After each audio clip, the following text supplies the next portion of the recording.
Hello everyone, I heartily welcome you all to the Legal Success Square. Today we will be discussing tricks to learn the headquarter of the organization starting from the word United Nation.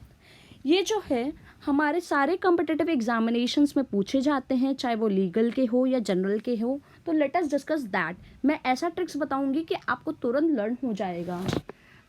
United nation से हम लोग अगर deal करते हैं तो United nation में कौन सा इंपॉर्टेंट ऑर्गेनाइजेशन आ गया जो कि स्टार्ट हो रहा है from the United Nation. First itself is United Nation Organisation. Second one is United Nation International Children Emergency Fund. United Nation International Children Emergency fund.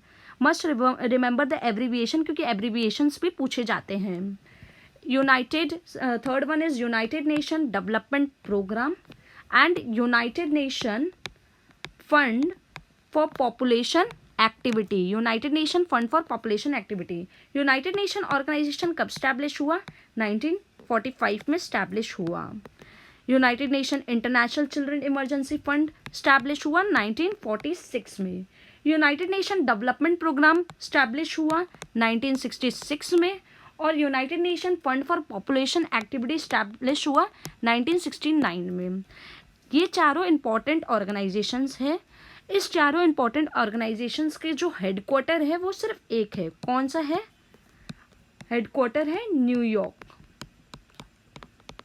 New York is the headquarter. पर इसके दो exceptions भी है. जो कि ऑर्गेनाइजेशन स्टार्ट होता है United nation से ही पर उसका हेडक्वार्टर न्यूयॉर्क नहीं है. क्या क्या दो एक्सेप्शंस है? पहला है United nation conference on trade and development. United nation conference on trade and development जो कि स्टैब्लिश हुआ 1964 में. And United nation high commissioner for refugees. United nation high commissioner for refugees UNHCR जो कि स्टैब्लिश हुआ 1950 में. तो इसके हेडक्वार्टर, इस दोनों के हेडक्वार्टर कौन है? इस दोनों के हेडक्वार्टर सेम है. कौन सा है? Geneva, Switzerland. आप इसी ट्रिक से अगर लर्न करना चाहते हैं तो आप मेरे चैनल को सब्सक्राइब कर सकते हैं और मेरे को बता भी सकते हैं कि आप किस टॉपिक पे पढ़ना चाहेंगे. Thank you so much. इसी तरीके से पढ़ते रहिए. Keep learning.